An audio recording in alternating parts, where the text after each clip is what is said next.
Hello बंधुरा welcome to math Guru.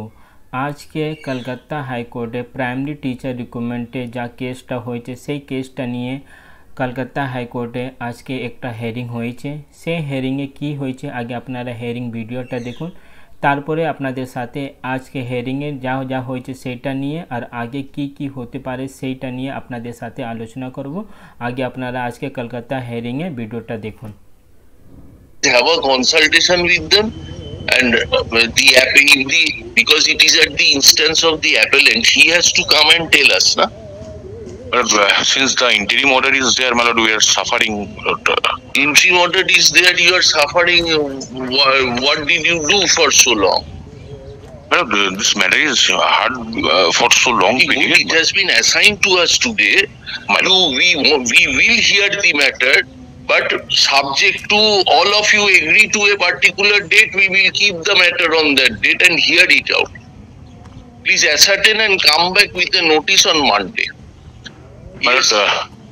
If we serve notice on today, my lord, should I come tomorrow? You can ascertain, you come. But you please inform your appellant. The appellant has to come and mention before us. Inform the appellant, because if it is fixed also, again it will be adjourned. My lord, please understand the difficulty. You take them into confidence and mention that when you want the matter to be heard. We will hear of that. Give a notice. Yes, next. আপনারা শুনে নিয়েছে কি আজকে হেরিংয়ে খুব বেশি হলো না। জজ সাহেব অর্ডার দিয়েছে কি আগে যারা যারা অ্যাপ্লিকেন্ট আছে ওদেরকে সবাইকে এই কেসটাকে মেনশন করাতে হবে, তারপরে কোনো একটা ডেট উনি ফাইনাল করবে জজ সাহেব, আর সেই দিন এই কেসটা নিয়ে পুরো ডিটেলসে হেয়ারিংটা আমরা দেখতে পারবো। তো যারা অ্যাডভোকেট ছিল উনি বলেছে কি আমরা কালকেই কেসটাকে মেনশন করে দিচ্ছি। তো জজ সাহেব বলেছে কি ঠিক আছে, আপনারা যদি কালকে মেনশন করাতে পারেন তো আমরা নেক্সট কোনো একটা ডেটটা দিয়ে দেবো, সেই কেসটা নিয়ে আমরা পুরো ডিটেলসে হেয়ারিংটা শুনবো। তো এর আগে আপনাদের জানিয়ে আছে কি এই কেসটা সৌমেন সেন বেঞ্চে ছিল, কিন্তু উনি নিজে পার্সোনাল রিজন জন্য এই কেসটাকে সরিয়ে গেছে। তারপরে এই কেসটা আবার যা আমরা আপডেট পেয়েছি সেই কেসটা মানে প্রাইমারি চাকরি বাতিল কেসটা আপনাদের জাস্টিস তপব্রত চক্রবর্তী বেঞ্চেই হবে।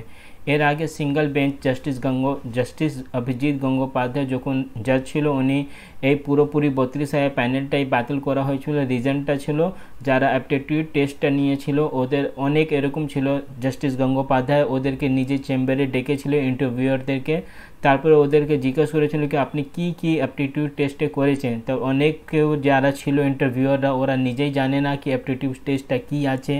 অনেক বলছে আমরা 5 মার্কসে অ্যাপটিটিউড টেস্টটা নিয়েছি, অনেক বলছে আমরা 10 মার্কসে অ্যাপটিটিউড টেস্টটা নিয়েছি, মানে অনেক ওখানে কন্ট্রাডিকশন আর কনফ্লিক্টটা ছিল। তারপরে এই পুরোপুরি মামলাকে বেস করে কি অ্যাপটিটিউড টেস্টটা ভালো হলো না, অনেকরা মানে যারা টাকা দিয়েছে ওদেরকে অ্যাপটিটিউড টেস্টে বেশি মার্কস দেওয়া হয়েছে, আর যারা নর্মাল ক্যান্ডিডেট ছিল ওদেরকে কম মার্কসটা দিয়ে প্যানেলটা রেডি করা হয়েছে। তাই জন্য এই পুরোপুরি চাকরিটা বাতিল করা হয়েছিল জাস্টিস অভিজিৎ গঙ্গোপাধ্যায় বেঞ্চে।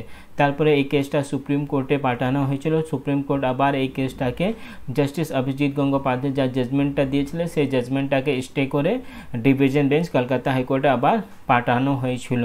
তো দেখা যাক কালকে যদি এই কেসটা মেনশনিং হয়ে গেলে আমাদের সোমবার না হলে মঙ্গলবার ডিটেলস হেয়ারিংটা কলকাতা হাইকোর্টে আমরা দেখতে পারবো। কারণটা এই মে লাস্টে না হলে জুনে ফার্স্ট উইকে আমার যত জানা আছে কলকাতা হাইকোর্টে গরম ছুটি পড়ে যাবে। তো যদি এই গরম ছুটি আগে আমরা হেয়ারিংটা দেখতে পারলে তো দেখতে পারবো, না হলে গরম ছুটি পরেই আমরা এই কেসে কোনো জাজমেন্টটাও দেখতে পারবো। কিন্তু যেরকম জজ সাহেব বলেছে কি যদি পুরো অ্যাপ্লিকেন্টটা ভালো করে এই কেসটাকে মেনশনিং কালকে করিয়ে দিলে উনি সোমবার না মঙ্গলবার এই কেসে ডিটেলসটা হেয়ারিংটাও শুনে নেবেন।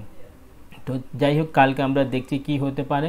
কিন্তু আমার সবথেকে বড় একটি প্রশ্ন, যারা চাকরি টাকা দিয়ে নিয়েছে ওদের চাকরি বাতিল হচ্ছে কোনো প্রবলেম নেই, কিন্তু যারা টাকা নিয়ে চাকরি দিয়েছে ওদের উপর কী করা যাচ্ছে সেইটাও তো দেখতে হবে। কোর্ট যা জাজমেন্ট দিয়েছে 2016 এসএসসি প্যানেলটা সেটা পুরোপুরি বাতিল করা হয়েছে, তার মধ্যে যোগ অযোগ দুটোই ছিল। কিন্তু এর এফেক্টটা সবথেকে বেশি কার উপর হয়েছে, যারা যোগ ছিল, যারা চাকরিটা নিজে পরিশ্রম করে পেয়েছে ওদের তো অনেক কষ্ট হচ্ছে।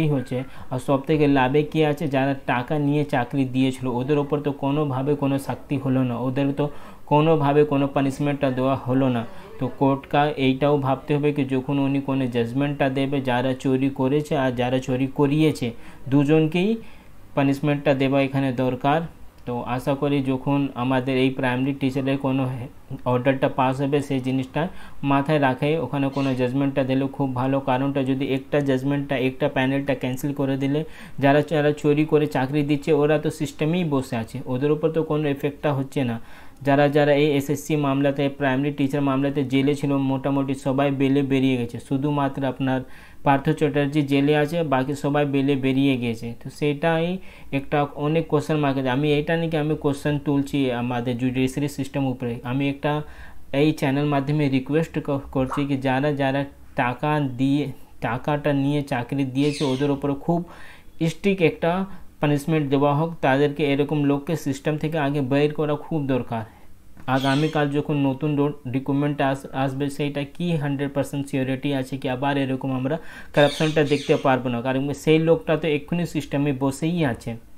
তো যাই হোক কালকে দেখছি, কালকে যদি এই কেসটা মেনশন হয়ে গেলে আমি আপনাদেরকে জানিয়ে দেব।